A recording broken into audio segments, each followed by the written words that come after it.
How's it going, YouTube? It's your boy here, the Chris Phoenix here, giving you your Raw review. So, overall, Raw tonight, I wasn't a huge fan of it, but, it did give us matches for over the limit, which is good, because, as you guys know, I'm not really a huge fan of, there's 2 weeks to 2 weeks of the pay-per-view. Let's put the matches in. And I sit there going, why? Don't do that. Like, freaking hype up the matches. Make me more interested. So that, well, I'm not going to lie, I'm not going to buy the pay-per-view, but, make me watch the pay-per-view, be interested, that sort of deal. So, anyway, Raw kicked off tonight with God. That's right, we had God coming back, aka Triple H. He was in the ring with the good old Leonidas and Brock Lesnar. And of course, guys saw my video on GOG, basically said, how's WWE going to book Lesnar, after, and also Cena too, after their match last night at Extreme Rules.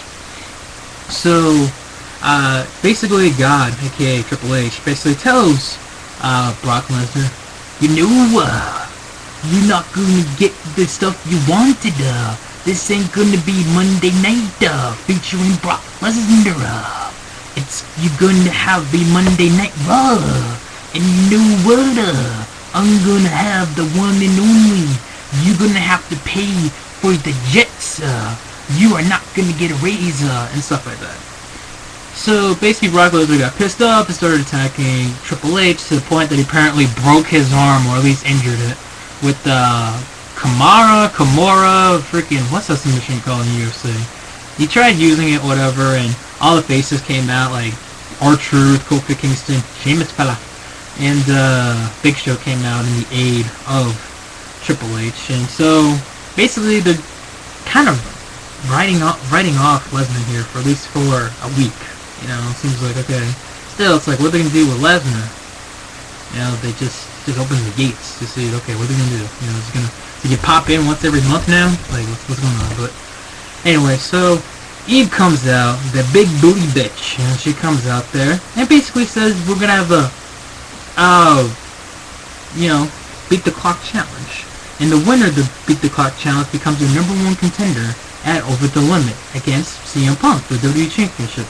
So the first match is the rematch of the dark match, or you could say the pre-show match last night, Miz versus Santino. In the match, it was okay, Of course, you have to beat the clock. Duh, you're trying to make it the shortest amount of time as possible. Miz wins in 4 minutes and 18 seconds. And not only that, WWE.com reports that the Miz will be in the Marine 3. There's a Miz in a freaking Marine? That's just freaking odd. Like, awesome. Well, I'm ready, Sarge. Like, freaking... So anyway, so the Miz at this point looks like, okay, maybe he'll face Punk at Over the Limit for the WWE title. So I'm thinking, okay. So then we have a rematch, technically, of last night, except for it was a triple threat match. A triple threat match for the Divas title. When was the last time that even happened? Layla versus literally the Bella Twins. Nikki versus Brie versus Layla for the Divas title. And the match literally lasted about 10 seconds. Like, Layla pushed Nikki, I think it was Nikki. Brie fell off, or whoever fell off, and Layla rolled her up, and that was it. And then afterwards, Michael Cole's like, oh, and the Bella Twins been fired by Eve Torres. That big booty bitch, she struck her down, I'm telling you. So anyway, gotta make this real quick. I'm gonna miss seeing the Bella Twins, even though, thank God for the internet, we still got pictures. So if the Bella Twins do something on Twitter, we can still see them. They're not gonna be on television anymore WWE related, so... Best of future endeavors, Nikki and Brie Bella. Yeah. So then, I'm gonna miss Bella Twins, I thought they were okay. I know a lot of people didn't like them, but it's just me. So then we had Chris Jericho versus Big Show in a Beat the Clock challenge. Now, Jericho wins by countout. He started attacking Big Show outside the ring, and then to the point that he's knocked out near the announce table, and Jericho got in as fast as possible. He won the match, but he didn't beat the clock. He was like, what, a second short or something like that? He was like a second short, or a mini-second short, something like that. So Jericho won. Then you had the squash match, Forrest Clay, JTG. You can probably guess how that works. Forrest Clay won. And then we have an interesting match here. Randall Keith Orton versus Jack Swagger. Yeah, Jack Swagger. And again, a beat the clock challenge. So as you guess, Randy Orton hits the RKO in 4 minutes and 60. He hits the RKO in 4 minutes and 16 seconds on Jack Swagger. There's a former world champion as Jack Swagger. Remember how that works? So yeah, Orton beats Swagger. At this point, he is now the current leader to face Punk at Over the Limit. And also, then we get this announcement. Okay, remember guys, John Cena's like, oh, I'm going to take this break. Then it's announced that later tonight, we're going to find out. First of all, John Cena's going to cut a promo. Then it's like, oh, and also going to find out who John Cena's going to face at Over the Limit. And I'm thinking, what? You have this guy who cut a promo to end the pay-per-view last night. I'm going to take a break. What do you take a break of? Like, break it taking coffee, break making, writing autographs, break, you know, I don't know, doing another, not another Marine movie because I'm just doing that, but a break doing some other WWE feature production, and like, seriously, what break do you have, Cena? Like, So anyway, and then this is the part, okay, you have Epico and Primo, who at this time are the tag team champions. I'm thinking, my God, they're going to lose, because this is a good tag team. I like Epico and Primo. I think they're good and they're talented.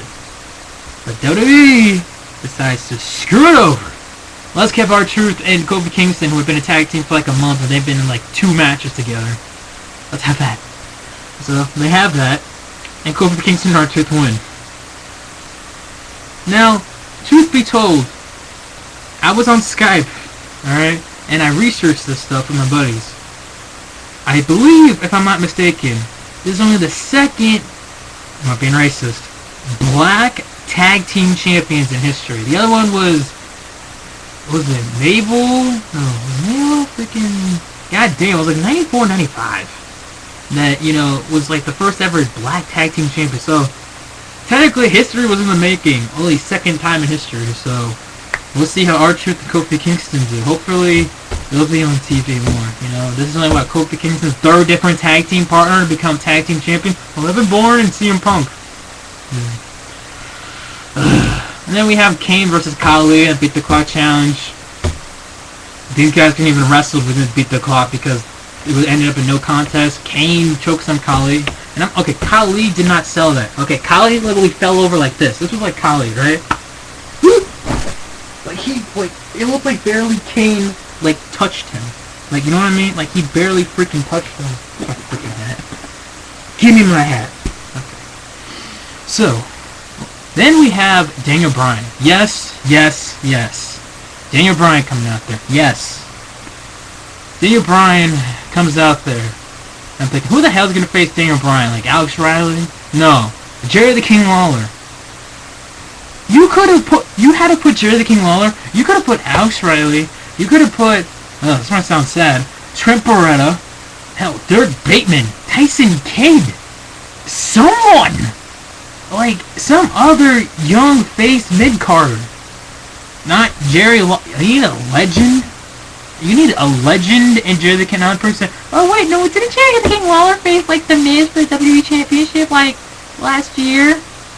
Yeah, and how well that worked out. Like, Daniel Bryan beats the clock, and then so now we got Daniel Bryan versus CM Punk at Over the Limit. Now, almost at Elimination Chamber for a while. Okay, so the match should be good between these guys. It should. I'm not gonna lie. Should be a good match.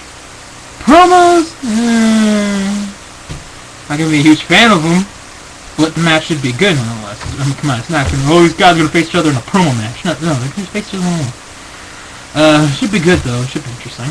I just think it's interesting how Daniel Bryan became world champion. He just lost it. Now he goes for the WWE Championship. Like, oh, screw this. Go for the other one. And by the way, we're probably gonna get Sheamus versus Del Rio for the world title too, which should be good. Yeah. But next we have John Cena coming out there. He's cutting a promo saying that, you know, he's injured and that he comes out in a sling, and at least he's selling it with the sling. I was like, is he really gonna come out there like he's freaking like having a seizure or something? Like, woo! Like, not selling it at all. At least he's selling the injury, whatnot. And then he comes out, Mr. John Leonidas, people power. So he comes out there and basically says, out comes out Lord Tensai, and everyone's thinking, oh god, Cena's gonna face Lord Tensai. Hell, I thought he was gonna face Lord Tensai. I'm like, They just had a match a few weeks ago. Why would they be having a match against each other? But, you know, as Slag Daddy, as Jeff on Off the Rope Show would say, Vince McMahon throws another curveball because he's Vince the kind of man. It's not facing Lord Tensai at Over the Limit. He's facing John Laurinaitis at Over the Limit. Johnny Ace. Hey, thinking, well, Johnny Ace used to wrestle, you know, 20-something years ago, 30-something years ago, yeah. I'm thinking, yeah, he did. You know, so he has some wrestling background. There's gonna be probably some big time ring rust in there, you know, 20-something years of last time in the wrestling ring. Anyway, do you want to come out the RKO? No, DDP came out with the Diamond Cutter. No, yeah, he invented the Diamond Cutter, did he? No, Johnny Ace was the one that started that move. Bet you didn't know that one. So anyway, so yeah, Johnny Ace versus John Cena. I think a prediction, John will win that match. John will win that match. And honestly, I know at first you're thinking, oh crap, that sounds stupid. A main event, Johnny Ace versus John Cena. Guys, back in the day, we had Stone Cold Steve Austin versus Mr. McMahon, and no one complained about it. Alright, we had God versus Vince McMahon, and no one complained about it. At least not that I remember. So anyway, what was I gonna say real quick? You know, I honestly won't be surprised if Johnny Ace wins over in that match. You know, I really won't. So, you know, maybe he has Lord Tensai, you know, and he can maybe use Lesnar as a wild card to interfere in that match. Who knows? But anyway, that's it for me, and catch you on the flip side. Yeah, buddy.